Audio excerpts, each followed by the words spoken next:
Hey, this is Outdoor Guy 1215.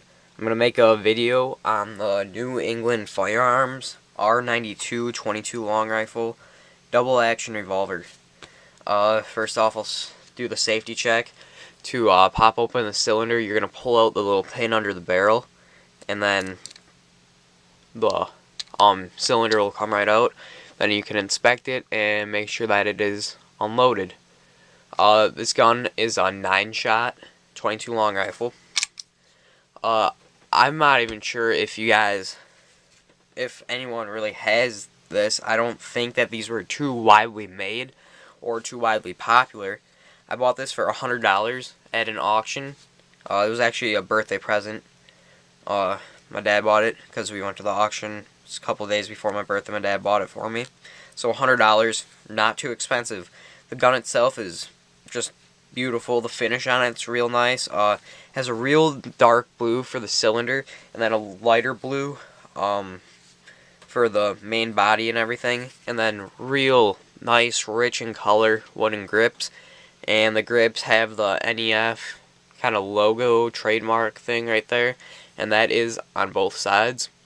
And then a screw on each side holding it in. Most of you are familiar with the revolver. This is a double action, which basically means that you do not need to cock back the hammer every single time you shoot. You can just keep pulling the trigger, and it will automatically cock the hammer back. So once again, just going to verify that it is unloaded. And it is not a good idea to actually dry fire these guns because they are rim fire, and that can damage the firing pin. So I'll just demonstrate for you really quick. So this would be in single action, and then you pull the trigger, hammer will slide down and shoot. But you can actually go like this and just pull the trigger without actually doing that. You notice I put my finger on the hammer so that it wouldn't actually go, because I do not want to damage the firing pin on it. Like I said before, it's a 9-shot. Most revolvers will be either 5 or 6. But with the 22 long rifle, since it's a smaller round, they could fit more in there. This gun is primarily just for plinking, having fun. It would be great. It would be a great gun if you're teaching your kids how to shoot a handgun. I wouldn't say necessarily their first gun they shoot, because it is a handgun, and I think that you should probably start them off on a rifle first. But their first handgun, that'd be awesome. No recoil at all, really. It's actually pretty heavy because it does have an all steel body, the barrel, and then the main body of it, and it's kind of like full tang. I don't know if it's still called full tang on a gun. I know that is on a knife when the metal goes all the way through there into the handle. So it's a very solid gun. I have no idea how old this is. I have no idea when they first manufactured it. But I do know that New England Firearms does no longer exist.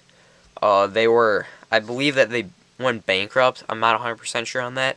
But I believe that the same company is now H&R. I think I read that a while back. But don't take my word for it. If any of you actually have information on it, that'd be awesome if you could let me know. I would be very interested in that.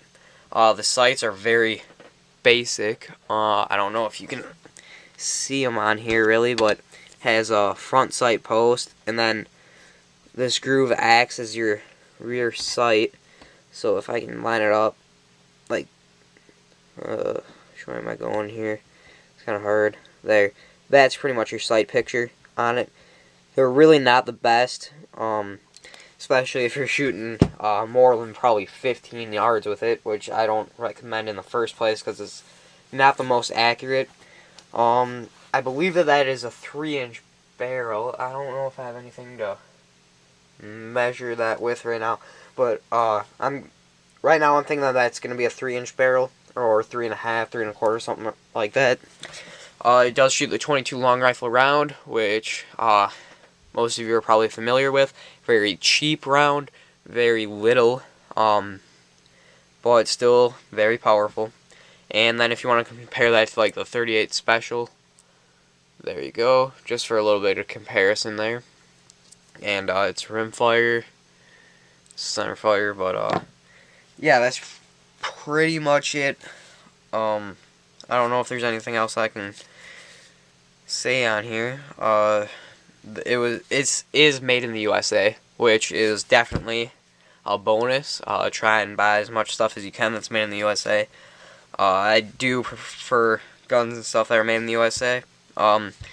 This was made in Gardner, MA, which I believe is Maine, or maybe that's Massachusetts or something. I don't know, one of those M states.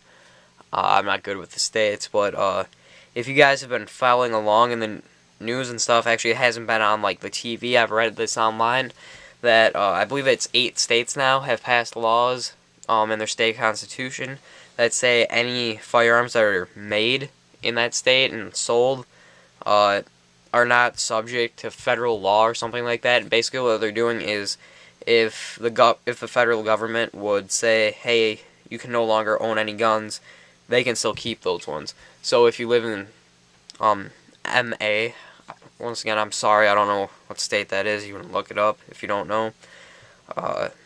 And you had this, you could keep it then. So that's definitely a cool aspect. Made in the USA stuff is always good. And the stuff that, I mean, this is an older gun. I would guess that this was probably made in the 80s, maybe. Just off the top of my head kind of guess. And it's held up really good for how many ever years. And it will probably stay good because it's very solidly built. And when stuff used to be made in the USA, it was solid built. It's not that cheap China crap that people buy today.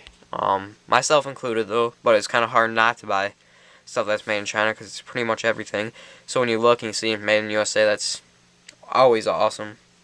But yeah, 9-shot, very easy to load and unload. This thing that you pull out also acts as a plunger system and push out the empty casings.